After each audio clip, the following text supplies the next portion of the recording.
Hello Sanity Seekers, thank you for joining me. Today I'm going to do an artwork, a watercolour, based on a photo I took of my little girl when she was even littler and so cute. But she's cute now, but she was so cute then. And I hope you enjoy the video.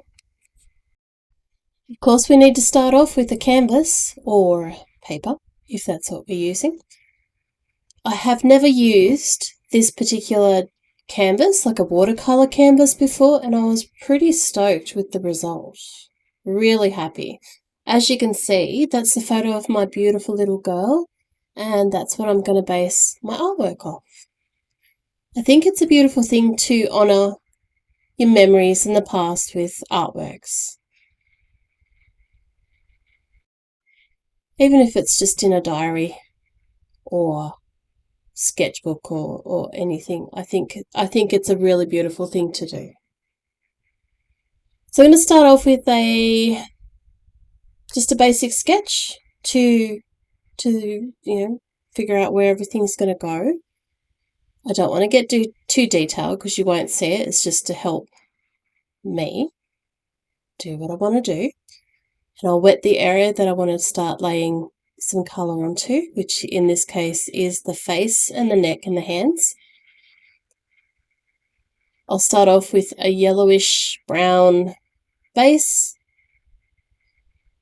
and start layering up with some browns and some reddy browns, and just keep going to try and get that 3D effect and the shape.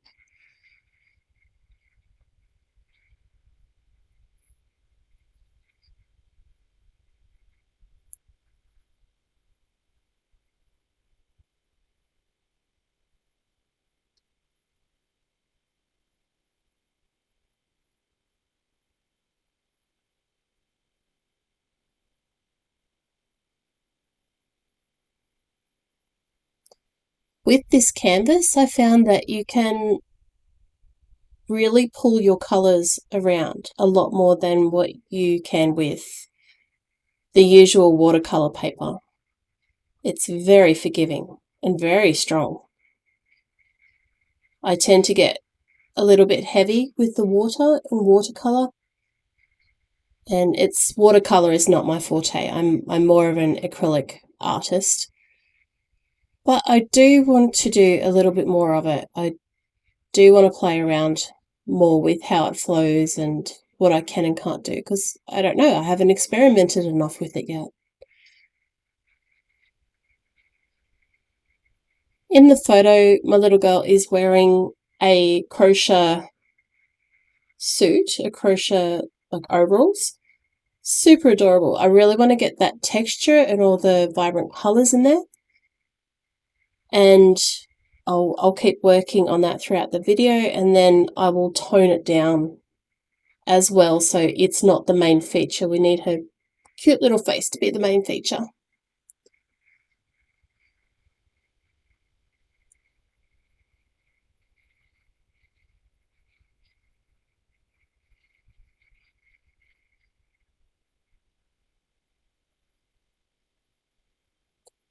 I think one problem we as creatives can do is get bogged down in details, and which is not what I'm doing here. I'm just in reflection.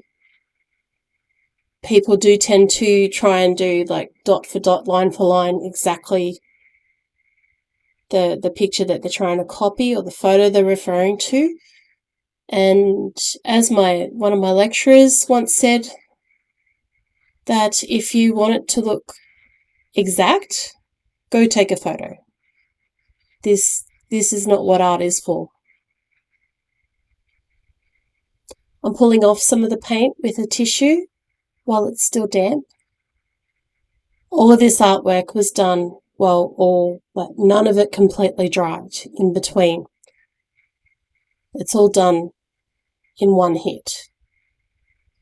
Pulling off some of that paint allows the face to have more shape to it, to bring out the highlights, to let the shadows work better for you because there's more more difference between the lights and the shadows. I think the trick with doing the hair is to try and allow plenty of light through the area. As excruciating as it is to want to paint it all, try not to.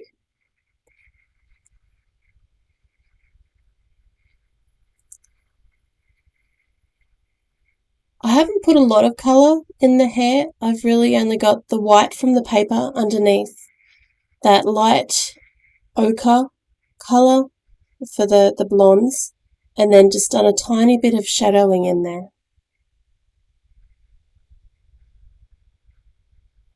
I'm using black to put in some shadow. Also, there's black throughout the little outfit, so it's not as stark as it would be otherwise.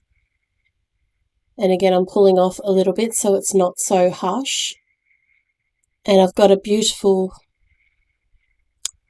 curve now. There's a lot more shape in the artwork. Of course, I pulled off too much, so I'm going back in and just going to dab a little bit more in there. This paintbrush I'm really happy with. It's a nail art brush, and it's been really good. It's got such a fine, tiny tip to it and holds loads of paint. The mouth was quite a challenge because she has her lip kind of pulled down with her little wry smile that she's got. So that was a little bit difficult to get that shape. I think I pulled it off in the end. I put her little toothy pegs in. And I'm bringing out some more definition around the chin and the neck by shadowing that area, not so much touching the face and the chin itself. And being really careful not to go overboard trying to draw too much detail because it will destroy it. So pretty happy with that. At this stage, I'm going to put in a background. I'll get quite messy with this and allow a lot more expression to come through with the background because it doesn't have to accurately portray anything. It's more expression and movement and colour and shadow, and it's a lot easier to play with. I'm going to dampen out some of that detail so it's not quite as stark by having just a slightly damp brush and pulling it over the outfit.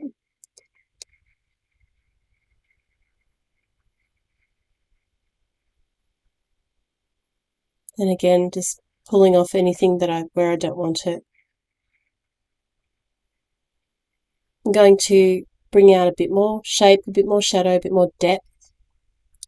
And also I realised too the neck is too wide for her, so I'm pulling that shape in a bit with my shadows.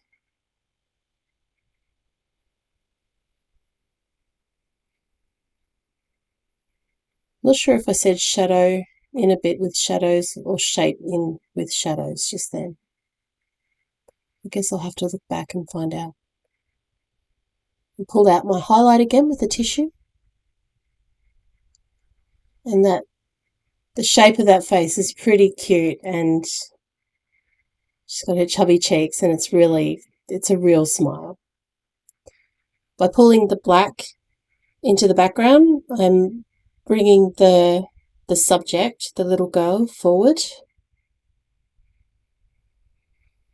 And I'm going to get a little more aggressive with the black just here, both to bring that neck in a little bit more and to bring out the main feature, which of course is her face, more forward and more, so it stands out more.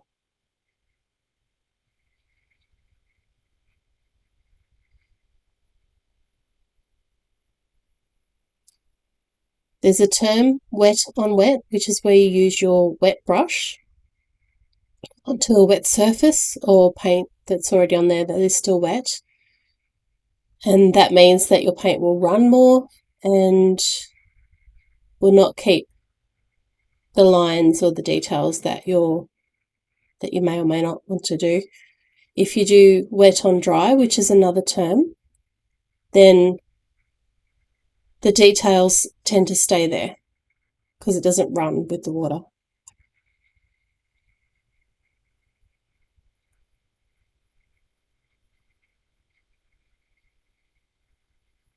And that's my little artwork.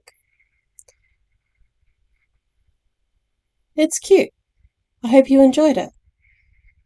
If you found value in this video, consider liking it. And if you like this type of thing, hit the subscribe. Thanks for watching.